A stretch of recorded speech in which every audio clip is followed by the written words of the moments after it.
سو پاکستان کا ایک بڑا اوپیک قسم کا نظام تھا جس کو اب FATF کی وجہ سے اس کو بہتر کیا جا رہا ہے ان دا سینس کہ اس میں ٹرانسپیرنسی آ رہی ہے اور اس میں جعلی پرسن یا جعلی ٹرانزیکشنز کرنا اب بتدریج مشکل ہوتا جا رہا ہے. اور اگر ہم پاکستان کی ہسٹری بھی دیکھیں تو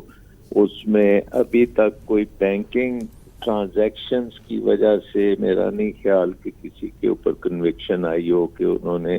ابھی تک کوئی منی لانڈرنگ کی ہے یا نہیں.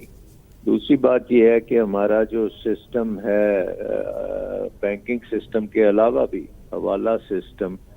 اس میں بھی ابھی آپ کو خاصی امپروومنٹ کرنے کی ضرورت ہے.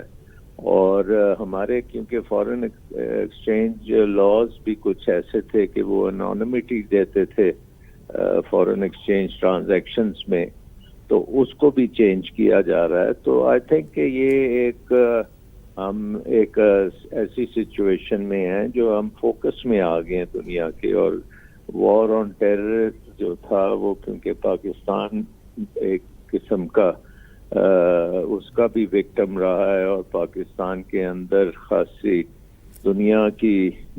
سے ٹیررزم آئی بھی ہے، اور پھر یہاں سے آگے افغانستان میں وار آن ٹیرر جو ہے وہ بھی پچھلے کئی سالوں سے چلا ہے. اس لیے ہم مائکروسکوپ کے نیچے ہیں. اور آئی تھنک کہ اس مائکروسکوپ کے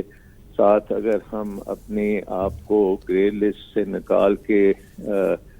وائٹ لسٹ یا اس سے ایگزٹ ہو جائے تو وہ ہمارے لیے بڑی امپورٹنٹ. جی آپ کا پوائنٹ آ گیا. Last question to you doctor Chauhan. سوال میرا یہ ہے چوہان صاحب، یہ مجھے بتائیے مختصراً کہ اپوزیشن کا جو مطالبہ ہے کہ یہ خصوصاً یہ جو 180 دن والا ہے، یہ جائز ہے؟ ہمارے سول رائٹس اور سارا جو قانونی سسٹم ہے اس کے مطابق آپ کا ڈیو پروسیس ہوتا ہے، اور یہ اس کا تعلق میرے مطابق FATF کے کسی قانون سے براہ راست نہیں ہے. ان کو اگر آپ حذف کر دیں اس قانون سے اور آپ FATF کے جو ہیں مطالبات ان پہ اگر آپ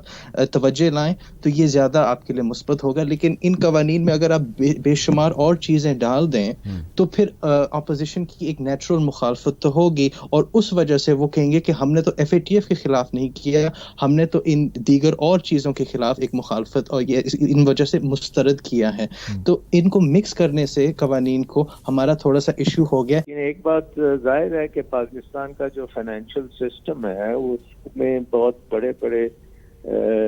مسائل ہیں، کیونکہ اگر کوئی بھی اکاؤنٹ یہاں پہ کھول لے اور اس اکاؤنٹ میں پیسے ڈال کے ٹرانسفر کر دے، باہر بھیج دے، باہر سے ایسے ہی پاکستان آ جائیں اور وہ شخص جو ہے اس کی آئیڈینٹی بھی نہ پتہ ہو اور کسی ایسے بندے کے اکاؤنٹ میں آئیں جس کو پتہ ہی نہ ہو کہ اس کے اکاؤنٹ میں پیسے آئے ہیں، تو یہ تو ظاہر ہے کہ پھر آپ کے نظام میں بہت کمزوریاں ہیں. شاہ صاحب منی لانڈرنگ کی جو آپ بات کر رہے ہیں اس پہ آلریڈی میرا سوال وہی میں دہراؤں گا کہ ہمارے ہاں قوانین موجود ہیں. ہمارا اکنامک سسٹم آپ نے بتایا کہ جو وہ سپورٹ نہیں کرتا ان ساری چیزوں کو، تو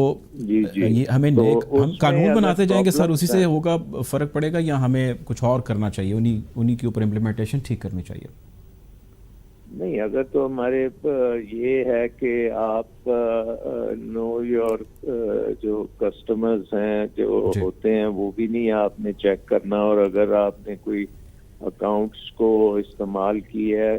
تو وہ ہمارے قانون جو ہیں وہ اجازت دیتے ہیں ان چیزوں کو کرنے کی، کیونکہ وہ it's not a criminal offence to do it. تو پھر ان چیزوں کو دائرے میں لایا جائے گا قانون کے، اور اس میں پھر بتایا جائے گا کہ یہ واقعی کرمنل اوفینس ہے اور اس کے تحت پروسیکیوشن ہو سکتی ہے.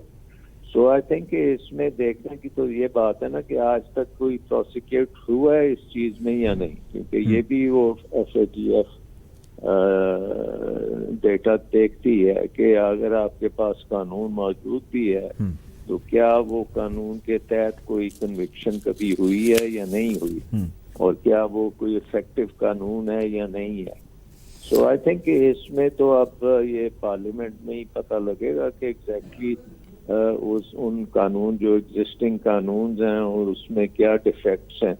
اور ان کو کیسے دور کیا جا سکتا ہے. جی شاہ صاحب آپ ہمارے ساتھ ہی رہیے گا, آپ میرے ساتھ رہیں, میں واپس آتا ہوں آپ پہ شاہ صاحب, آپ ساتھ رہیے گا. ہمارے ساتھ جوائن کیا ڈاکٹر عثمان چوہان صاحب نے, director economic national affairs at centre of aerospace and security studies. Chauhan صاحب میرا آپ سے کوشچن یہ ہے کہ ہم پہلے قوانین موجود ہیں, اب ہم ایک ایسا بل لے کے آ رہے ہیں جس کے تحت پولیس کو ہم 180 دن تک حراست میں رکھنے کی ایک اجازت جو ہے وہ ہم دے رہے ہیں, جس پہ اپوزیشن نون لیگ اور پاکستان پیپلز پارٹی نے آ کے برملا اظہار کیا, انہوں نے ٹاک کیا, اسٹیٹمنٹس دی ہیں. اس کی ضرورت ہے؟ آپ کی بات بالکل صحیح ہے. پہلی بات تو یہ ہے کہ قوانین موجود ہیں, کافی عرصے سے موجود ہیں, 20-30 سال سے, اور جو آپ نے فہرست درج کی تھی وہ بالکل صحیح ہے, لیکن ان پہ عمل درآمد چونکہ ہم نہیں ہوئے,